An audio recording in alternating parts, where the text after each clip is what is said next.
Senior supervisor হবেন, তারও একটা লক্ষ্য আছে রে ভাই। খালি সুপারভাইজার হইলেই হবে না, আপনার লাইনে প্রোডাকশন এবং কোয়ালিটি সহকারে প্রোডাকশন দিতে হবে। এক, প্রতি দৈনিক 1 মাসের ভিতরে 90% প্রোডাকশন দিতে হবে। যেহেতু হয়েছে আপনার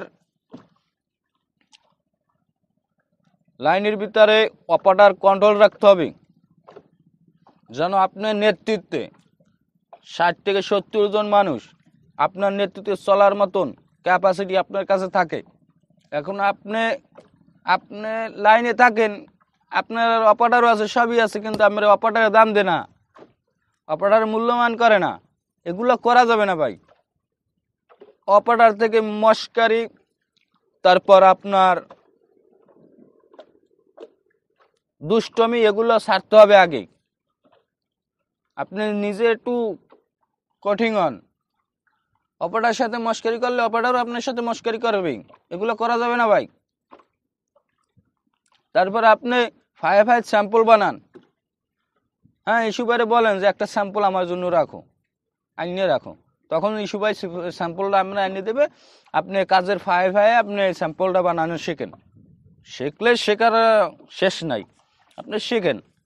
শেখার পর তারপর দেখা গেছে আপনি যদি 90% প্রতি মাসেই ফিল আপ করেন, 1 বছর 2 বছর 3 বছর যদি এরকমের 90% ফিল আপ করেন, হ্যাঁ, সে সুপারভাইজার থেকে টেকনিশিয়ান বা ফলোটেন্সিয়াল বা সিনিয়র সুপারভাইজার হইতে অনেক পরিশ্রম করতে হয়।